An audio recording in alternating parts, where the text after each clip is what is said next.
मेरठ की क्रांति भूमि, जहां पर भीमा कोरे गांव का एक प्रोग्राम हुआ, जिसमें पहली बार मेरठ की धरती पर भीमा कोरे गांव जो 500 सूरवीरों की जो इतिहास है, जो गाथा है, जिन्होंने 28,000 को गाजर मूली की तरह काटा, इसी इतिहास पर यहाँ एक प्रोग्राम हुआ। और हमारे साथ उमेश करुणा भाई हैं, जो बहुजन हलचल न्यूज के जो संपादक भी हैं, और यहाँ वो भी पहुँचे हैं प्रोग्राम में। सर, आप पहुँचे प्रोग्राम में, इतना बड़ा विशाल इतिहास, और मेरठ में पहली बार, आप तो मेरठ की धरती से आते हैं, ऐसा क्यों हुआ?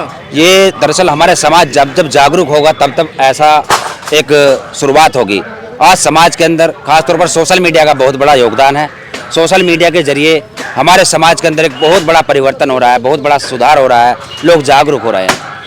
खासतौर पर भीम आर्मी के दिन बात कहें कि भीम आर्मी में चंद्रशेखर आज़ाद, जो कि युवाओं को काफ़ी जागरूक कर चुके हैं, युवाओं के अंदर एक चेतना पैदा कर चुके हैं। और मेरठ के अंदर भीम आर्मी के जिला अध्यक्ष विजेंद्र सूद, जिन्होंने एक शुरुआत की है यहाँ पर फर्स्ट टाइम भीमा कोरे गांव के उपलक्ष्य में। यह एक शौर्य गाथा, जो कि 500 महार सैनिकों ने 28,000 पेशवाई ब्राह्मणों को निस्ते नाबूद किया था, गाजर मूली की तरह बताते कि उनको काटा था। यह एक अपमान का बदला लिया था, जो कि हमारे ऊपर अपमान होता था, हमारा कोई स्वाभिमान मान सम्मान के साथ ठेस पहुँचाई गई थी। और उसी को लेकर यहाँ पर एक बहुत बड़ा परिवर्तन होने वाला है, जो कि मेरठ की क्रांतिकारी धरा से शुरुआत हो चुकी है। जी उमेश जी, आप भी मेरठ की धरती से हो, और आपने इतिहास पढ़ा है। इतिहास कोई छोटा मोटा नहीं है, लगभग 2000 किलोमीटर के आसपास का इतिहास है। जो आप तक पहुंचा वो सोशल मीडिया की देन है। जी कहा जा रहा कि वहाँ पे अंग्रेजों ने विजय स्तंभ बनाया। जी, लेकिन कुछ लोग, मनवादी लोग, कहते हैं कि अंग्रेजों की तरफ से क्यों लड़े वो लोग, आपके लोग अंग्रेजों की तरफ से क्यों लड़े? जी, अंग्रेजों की तरफ से क्यों लड़े, यह तो आप भी भली बात ही बता चुके हैं, क्योंकि बहुत बड़ा वीडियो हो जाएगा। स्टार्टिंग से आपने बताया, बहुत बारीकी से बताया, क्योंकि जो पेशवाई ब्राह्मण थे, जो एक बहुत ही अत्याचार कर रहे थे, जो यहाँ के हमारे महार लोग थे, जो योद्धा बने थे, उनके ऊपर जब हद हो गई, सर से पानी जब ऊपर उतर गया कि मरता क्या ना करता, एक ऐसी नौबत आ गई, तो उन्हों को लगा कि अब मतलब इस अपमान का बदला लेना चाहिए। और जब मौका मिला, अंग्रेज़ों ने मौका दिया। आपने कहा कि अंग्रेज़ों की तरफ से क्यों लड़े, जब अंग्रेज़ों ने मौका दिया तो उनको वो मौका मिला, और उस मौका मिलने के बाद इसलिए कहावत है कि पढ़ेंगे भीमराव की तरह और लड़ेंगे भीमा कोरे गाँव की तरह। ये इसीलिए कहावत बनी कि जब मौका मिलेगा, डॉक्टर बाबा साहब अम्बेडकर जी को मौका मिला, पढ़ाई लिखाई में उन्होंने नाम कमाया, और जब हमारे महार सैनिकों को मौका मिला तो उन्होंने लड़ाई में नाम कमाया। ये कहावत बन गई है। और यही हम आपको बताएं कि डॉक्टर बाबा साहब अम्बेडकर जी अक्सर कहा करते थे कि बली बकरे की दी जाती है, शेर की नहीं, शेर बनो। यानी वह हमारे स्वाभिमान को, हमारे सम्मान को याद दिलाते थे, हमें झकझोरते थे कि हम मार्शल कौम हैं, हम कोई गुलाम नहीं है। यदि हम अपनी ताकत को पहचानेंगे तो हम लड़ाई कर सकते हैं, जैसे कि भीमा कोरे गाँव का इतिहास रहा है। और इसलिए कहते कि जो कौम अपना इतिहास नहीं पढ़ती या नहीं जानती, वह कभी इतिहास नहीं रच सकती। अपना इतिहास जैसे जैसे हम पढ़ने लगे, जानने लगे, समझने लगे, तो हमें आज, यानी कि जो ये आज विजय स्तंभ की यहाँ पर शुरुआत हुई है मेरठ से, लगता है कि पूरे देश के अंदर एक क्रांति पैदा होगी। अगले वर्ष और भी जिलों से ऐसी तस्वीरें सामने आएगी, क्योंकि लोग डरते थे। 2018 में जो भीमा कोरे गाँव में RSS द्वारा एक हमला हुआ था, हिंसा भड़काई गई थी मिलिंद भिंडे द्वारा और बोटे द्वारा, और उसको लेकर लोगों में दहशत थी, क्योंकि ये सरकार भी BJP की, RSS की है। और इसी को लेकर आज जो ये शुरुआत की है, लोगों का डर निकालने की एक बहुत बड़ी एक शुरुआत हो गई है। और आने वाले समय लगता है कि आप बहुत जगह ऐसी तस्वीरें देखेंगे। आप जो क्रांति की बात कर रहे हैं, और क्रांति भूमि पर खड़े भी हैं, जी, क्योंकि 1857 की माता दीन बंगी जी ने क्रांति की, 2 अप्रैल भारत बंद में आप ही के समाज के लोगों ने क्रांति की।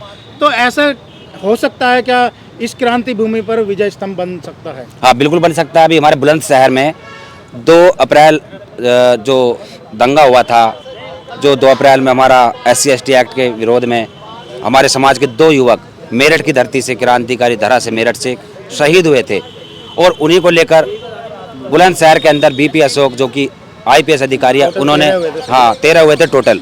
उन 13 लोगों का उन्होंने विजय स्तंभ भीमा कोरे गाँव की तरह, उसकी तर्ज पर हम भी गए, वहाँ दिखाया हमने, और ऐसा उन्होंने बनाया, एक शुरुआत की। हालांकि सरकार ने उसको रोक दिया, परमिशन भी नहीं मिली, हाँ, लेकिन स्तंभ बना के तैयार कर दिया है, खड़ा कर दिया है ढांचा उसका। लेकिन वहाँ पर कोई कार्यक्रम अभी तक नहीं हो पाया। लेकिन आगे लगता है कि यदि सत्ता आएगी अपनी, या कुछ ऐसा बदलाव होगा तो हो सकता है। लेकिन जो आपने स्तंभ की बात की, ऐसा स्तंभ बनाएंगे हम भी शुरुआत करेंगे। मेरठ में करो शुरुआत। मेरठ में एक शुरुआत करेंगे। एक बहुत बड़ी जगह है जो कि हमारे वार्ड में पड़ती है और वहाँ पर हम शुरुआत करेंगे, क्योंकि अब डर लोगों का निकल गया है इसको देखकर। और ऐसी एक शुरुआत पहले भी की थी लेकिन लोग डर गए थे, और अगले वर्ष एक शुरुआत करेंगे, कोशिश करेंगे कि एक विजय स्तंभ भीमा कोरे गांव की तर्ज पर बने और 1 जनवरी को वहाँ पर मेला लगा करे, जो कि लोग आए और अपने इतिहास को जाने। जी, क्योंकि आपका जो वो पार्क है उसके बारे में हमने भी जाना है, वहाँ लाइब्रेरी भी है, लाइब्रेरी बाबा साहब की प्रतिमा भी है और बच्चों को पढ़ने के लिए बहुत सारे व्यवस्था है जी। और बड़े प्रोग्राम भी होते हैं। वहाँ बताया जाता है इतिहास में कि बहन कुमारी मायावती जी भी बिल्कुल, बिल्कुल, उसी आई थी। पार्क में आई थी जी। और लोग आपको वहाँ जुड़े हुए भी हैं। बिल्कुल। आपका समाज सबसे ज्यादा है, तो वहाँ स्तंभ की स्थापना जी। हो जानी देखो, चाहिए। क्षेत्रफल में भी काफ़ी बड़ी जगह है वो। क्योंकि कुछ लोग हाँ। वहाँ नहीं जा पाते, तो शायद यहाँ पर देखो, वहाँ बहुत बड़ी जगह है और बराबर में वहाँ पर धार्मिक कर्म कांडों से लेकर भी लोगों ने कब्जा रखी है जगह, जिसमें कुटी बनी हुई है। हालांकि उसका हम विरोध नहीं करते अभी फिलहाल, लेकिन विजय स्तंभ की यदि बात आएगी तो उसी जगह पर हम वहाँ पर नींव रखेंगे, उसकी शुरुआत करेंगे, क्योंकि युवाओं के अंदर भी एक बड़े बदलाव की एक संभावना है और वह चाहते भी है कि एक बड़ा बदलाव हो और एक विजय स्तंभ बनाया जाए। जी, बहुत बहुत धन्यवाद। याद करो वह दिन जब मंदिर प्रवेश के समय हमारे साथ जो हुआ था।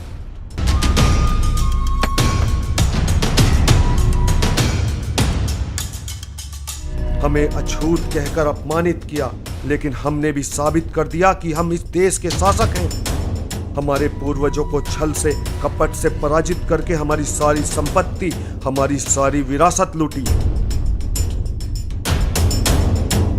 यह लड़ाई गद्दी पाने की नहीं, यह लड़ाई गद्दी पाने की नहीं, यह लड़ाई है हमारे मान सम्मान स्वाभिमान को वापस लौटाने की। चलो अब गुजरात चलते हैं, वहां उन मनु की संतानों को मजा चखाएंगे।